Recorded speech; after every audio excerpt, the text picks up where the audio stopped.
About the abrupt cutoff at part 2. Expression encoder strikes again. I'm only allowed 10 minutes on these clips. So this is part 3. We have all of our proportion columns sorted out here. So now we would like to calculate the proportions of each of these OTUs in our 3 communities. So really all a proportion is, or a frequency, it's really the same idea, is the decimal equivalent of, say, arachnids, which is going to be 21 divided by 121. So before we actually do that, I would advise that you rename these total cells here, give it a specific name, so this way it's an absolute reference. I named mine here for wetland, wet tote. Here's me tote and edge tote, and you'll see what I mean in a minute why you really need absolute references for those cells. So, alright, let's do our first calculation here for arachnids. So it's going to be equal to 21, which is the cell right here, divided by the total number found in the wetland, divided by wet tote. So that's our proportion for arachnids. Now, since we have a mixture of relative and absolute references here, we can actually go ahead and copy and paste these formulas, into the cells here. Notice that each time the denominator is wet tote, but it is, for the numerator, it is referencing the cell next to it, because there are it's a relative cell reference in the numerator and an absolute cell reference in the denominator. So we're going to have to do a brand new formula for the meadow proportions. So equals this number here divided by, now it's going to be me tote. So again, copy and paste. So that takes care of all our meadow proportions. Same exact thing for edge. Equals this value here, 20, over our newly named cell edge tote. Again, you can name these cells anything you wish, something convenient. Copy and paste it, and that takes care of all of our proportions for our 3 communities. Great. So let's take a look at our formula again for the Shannon-Weiner index. So now we have P sub I calculated for all of our species. Now we're going to need this next part here, the natural log of that proportion. So really we're going to need a brand new column that calculates this expression here, the proportion times the natural log of that proportion.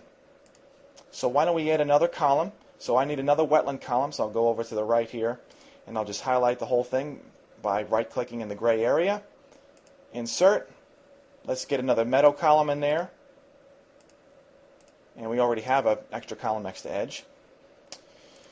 So, here we are. Now, let's give the columns some new headers. So we just call this wet P times ln of P. Let's call this one M P times ln of P. And we'll just call this one E for edge times ln, actually P times ln of P. Just so that we could differentiate from one column from the next. Notice that we're going to have 3 columns per community in your final table here. Okay. Now there's one thing about the natural log function that you might already be aware of. Now the number 0, when you take the natural log of 0, technically it's not undefined. If you say you have an advanced calculator and you did the natural log of 0, you're going to get a value of negative infinity, because the y-axis actually forms an asymptote for this function. Negative numbers for the natural log function are undefined, at least in the real number system. In the imaginary system, that's different. But negative numbers are undefined with the natural log function.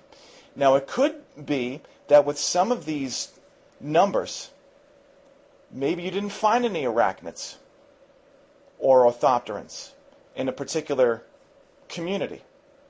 So we don't want to be taking the natural log of any zeros or anything, right? Because if you have any zeros in this column, it's going to mess up our column here with our P times ln of P. So we need to do something to prevent that from happening. So we're going to go like this. we're going to start our formula equals if this column, or I should say, if the cell next to it, it's open parentheses, if this cell next to it is equal to 0, then just put a 0 in there. Don't do any ln calculations. Otherwise, comma, let's actually do the ln calculation. So it is p sub I, which is this cell here, times the natural log of that same proportion. Close parentheses, because it's all nested within an if statement here. So there you go. So now, since this is a relative cell reference here, I can actually copy and paste this down all of our columns, because all it's really doing is it's referencing the column that's next to it. So copy, paste, and I could just go ahead and paste like crazy here. See how quickly you can really set up these tables. So again, if you don't do this if statement here and you end up with any zeros, which will probably be the case with your real data, then the ln function is going to return something wacky and undefined. Okay? So at least if you put in this little if statement here, you'll prevent that from happening. So this way you'll just get zeros in this column. So now we're ready to actually calculate the final Shannon-Weiner index value. So why don't we put that calculation, say, right down here. So let's give it a little note, call it Shannon, put the calculation right here. So let's go back to our formula, see what that is again. So it is the negative sum of this expression. Now remember, we just generated a brand new column for this p sub I times ln times p sub I. That's our brand new column. So all we're doing is we're going to sum up the whole column and multiply the whole thing by -1. So equals -1 times the sum of this entire column here. Oops, don't forget your sum function, sum range, close parentheses. And there you go. Notice the Shannon number is always positive. If you have a negative final calculation for Shannon, you might want to check your formula again. Nice thing about this is that it's a relative cell reference. It just references the cells above it. So it is actually safe to copy the whole thing, including the little notation cell here. So I'm going to copy the Shannon cell and the actual cell that contains the Shannon formula. Copy. Let's do this for our meadow now. And let's do the same thing for edge.